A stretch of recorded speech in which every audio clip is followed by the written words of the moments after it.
Calm and composure. I don't think it's something that we learn. I think it's something that we are. My belief and my experience is that this condition of being composed and calm and having this sense of inner peace is our natural state. It's just that we've put so much else on top of that. It's gotten lost amid the busyness, the noise, the workload pressures, the life stuff. If we remove all that stuff, and that often happens when we get still, what we find is we can tap into this place of calm and composure, this place of inner peace. Now, people will often say to me, how are you so calm? How do you do it? How do you cultivate this skill set? And it's less about learning a new skill set and more about cultivating the conditions to tap into what is already there within all of us. It's just harder to find, I think, in some of us and in some points in our life, depending on what's going on around externally. And I'll often talk to my retreat guests about cultivating this retreat within. And, we often, the calmest we often get is when we're on vacation or when we go on retreat, because the external conditions are conducive to that.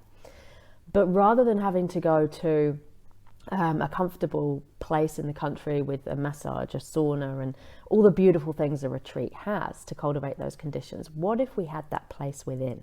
What if we were able to cultivate a place that was us at our best, was calm, composed, peaceful, was grounded and centered?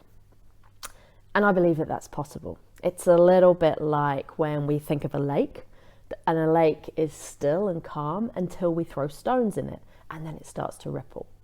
And the stones, of course, are the things that life throws at us, the things that take us away from this natural state of the calm lake. And we have this calm lake within if we're able to learn how to tap into it. And part of that comes from self-mastery, comes from this deep knowledge of self, knowing who we are, knowing what our triggers are, and knowing how we create the conditions for ourselves to ground ourselves and to tap into this inner well of inner peace and serenity. It's simply about being present. It's simply about being still. It allows us to tap into an intuition within that is where we make our wisest decisions from, I think. And it also helps us respond rather than react, therefore helping us with this emotional regulation.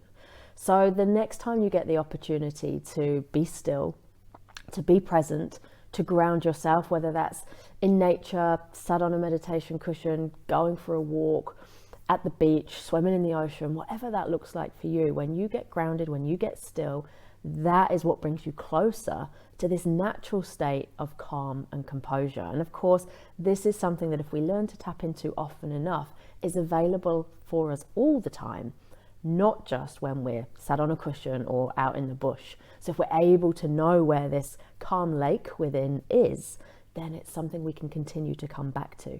And I know that that's been true for me, whether it's been employee deaths when I was in my HR career, public speaking nerves in the early days of my current career, or just simply the things that life throws at us. Having this inner well of calm and peace to tap into makes life so much more pleasant and productive, but it also gives us this space to respond from rather than react. It gives us this calm, composed logic rather than blind panic in the face of challenge and setback.